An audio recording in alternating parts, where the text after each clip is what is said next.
The Chariton Community School District strives to provide a safe environment for our students and faculty. However, it's possible for someone to come onto campus to cause harm or threaten our students and staff. Our school faculty, in partnership with the Chariton Police Department, work hard every day in an effort to create a safe environment. Should the unthinkable happen in a Chariton school, you must know how to react in order to lessen the impact and help protect yourself and others. Recently, schools throughout the country have fallen victim to horrific incidents. Realizing this, we strive to prepare ourselves and others to react in a way to help prevent injuries and save lives. Although highly unlikely, you could be faced with a situation in which an armed aggressor is threatening to your safety and those around you. Today, we would like to introduce you to a program called ALICE. The acronym ALICE stands for Alert, Lockdown, Inform, Counter, and Evacuate. With the proper use of these 5 steps, you can save your life and the lives of others. The acronym ALICE seems like sequential steps for you to follow. However, the letters are actually a way for you to remember the important choices you can use in order to stay safe. The decisions you make should be based on these specific situations. Should you find yourself in danger, you may choose to evacuate, go into lockdown, or you may have no other choice but to counter the aggressor.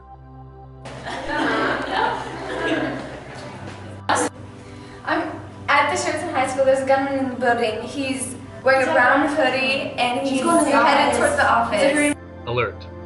Alert refers to the way that you learn about the threatening situation and how you communicate that danger to the others. You may see the aggressor, hear gunshots, screams, or other loud noises. Someone may tell you, or you may even receive a cell phone call or a text message. It's always a good idea to contact the Chariton Police Department with information, as they are prepared to handle an overflow of calls they may receive during an emergency. Mr. Sharp, there's a guy with a gun in the school. Lockdown.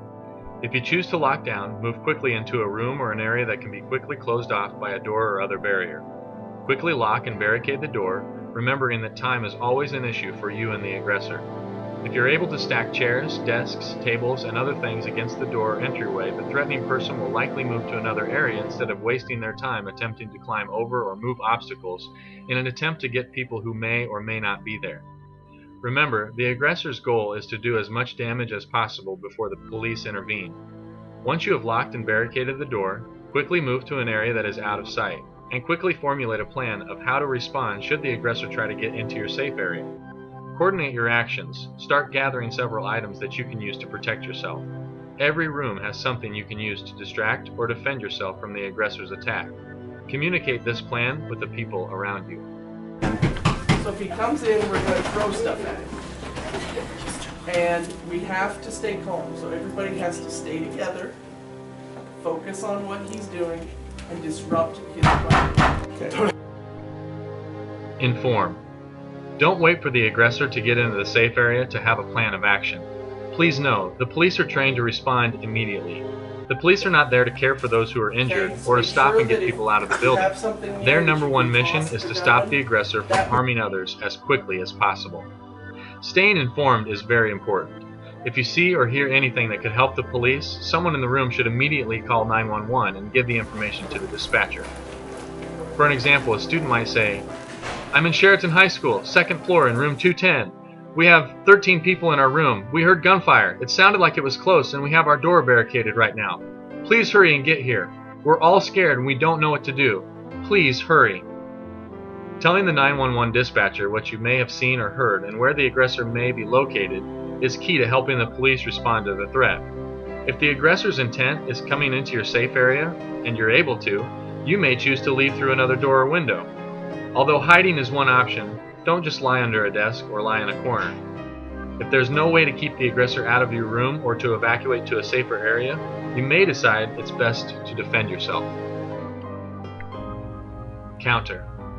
If you decide to counter the aggressor's attack, you may be able to distract and disrupt the aggressor's plan, put the aggressor on the defensive, and maybe even attempt to disarm and subdue them until the police arrive. Once on the floor, try to separate the weapon from the aggressor, but never pick it up or handle it. You should then have someone dial 911 to alert the police of the situation. If possible, hold the aggressor down on the floor until the police arrive. Once again, do not pick up the weapon because you might be mistaken as the aggressor. If you're staying in the room, carefully place a trash can or large object over the weapon and guard it until the police arrive.